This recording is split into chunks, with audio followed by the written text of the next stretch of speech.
Laure Delaporte, bonjour. Bonjour.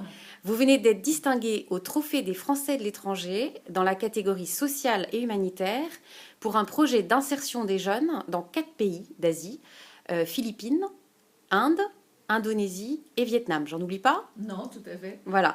Alors c'est un petit peu original. Comment s'appelle d'abord le nom de votre... C'est une ONG? Tout à fait. Alors l'association s'appelle Life Project for Youth, projet de vie pour les jeunes.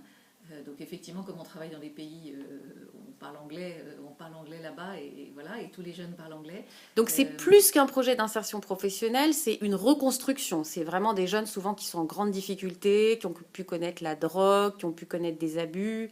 Tout à fait. Alors effectivement, C'est un projet très global. exactement, voilà, quand on dit très grande pauvreté et victimes d'exclusion, effectivement, c'est des jeunes qui vivent sous le seuil de grande pauvreté, de 2 dollars par jour, et qui également, effectivement, sont victimes d'exclusion. Hein, donc des handicapés, des jeunes qui ont été en prison, des mamans qui ont été prostituées. Donc on est vraiment, vraiment dans la très grande exclusion. Alors comment vous les repérez? Alors, ce sont des jeunes qui vivent dans les bidonvilles des grandes villes dans lesquelles Donc nous vous allez sommes les chercher? installés. Exactement. On va les chercher. On collabore également avec d'autres ONG qui souvent ont accompagné ces jeunes ou de temps en temps accompagné ces jeunes dans leur enfance et qui au moment j'allais dire, du moment où ils sont Où ils construisent leur vie. voilà, à 18 ans, ne savent plus, ne peuvent plus les accompagner, ne peuvent plus les aider. Et donc le risque, c'est qu'effectivement ces jeunes repartent dans la rue et repartent dans l'exclusion. Donc comment vous les remettez sur les rails? C'est quoi votre méthode? Alors la méthode, miracle? Parce que là, il y en a beaucoup qui sont sur des bons rails grâce à vous. Alors effectivement, j'allais dire la pédagogie de LP4Y, c'est vraiment la pédagogie de l'entrepreneuriat. Donc c'est le vecteur central qui va aider à guider ces jeunes.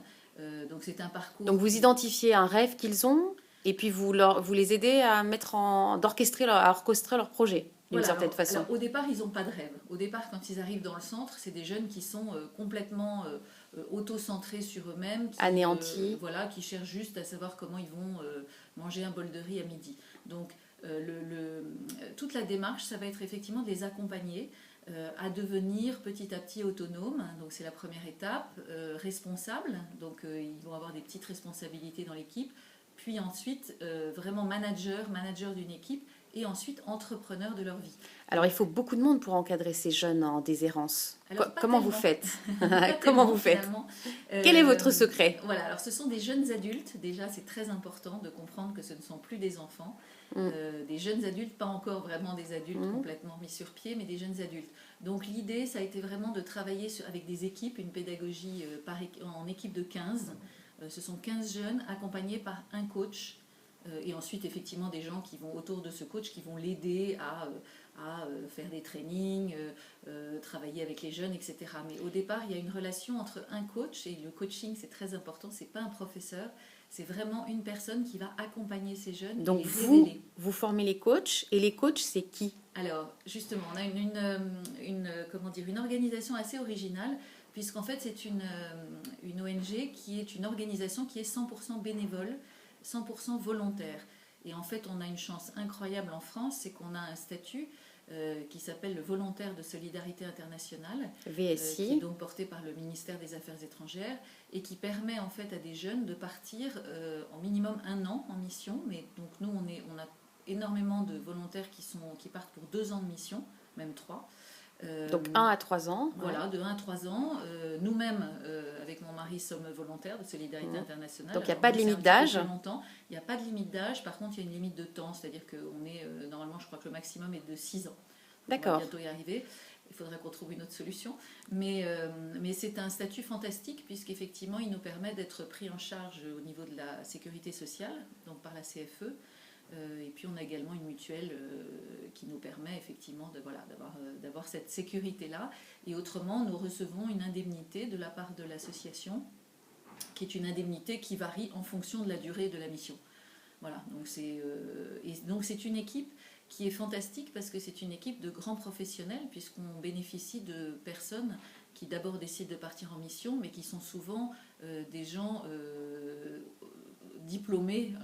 Alors vous êtes surqualifiée, parce qu'évidemment, votre modestie vous interdit de le dire, mais vous êtes ancienne chef d'entreprise de communication qui avait jusqu'à 300 salariés, je crois. Oui, on a fait ça, effectivement, Donc un vous autre avez monde. une expérience robuste de l'entrepreneuriat, vous Alors pouvez voilà. coacher. Alors non, c'est vrai qu'on connaît bien l'entreprise et on s'est rendu compte qu'en fait, pour aider des jeunes à s'intégrer professionnellement et socialement dans le monde, ce qu'on appelle le monde décent, ce qui est très très important, effectivement, c'est de connaître l'entreprise.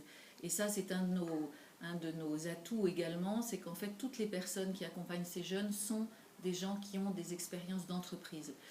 Et aujourd'hui, notre challenge aujourd'hui, c'est d'accueillir en tout cas et de convaincre le plus possible d'entreprises et de grandes entreprises D'accueillir les jeunes en stage. Pays pour pouvoir effectivement venir à la rencontre de ces jeunes, les apprivoiser, leur apprendre le milieu du travail, leur apprendre, leur faire découvrir ce que c'est que l'entreprise, donc les accueillir pour des visites d'entreprise, venir les voir pour des témoignages, leur expliquer des parcours professionnels, et puis effectivement, in fine, quand le jeune est prêt, pouvoir l'accueillir en stage, et effectivement ensuite dans un travail stabilisé.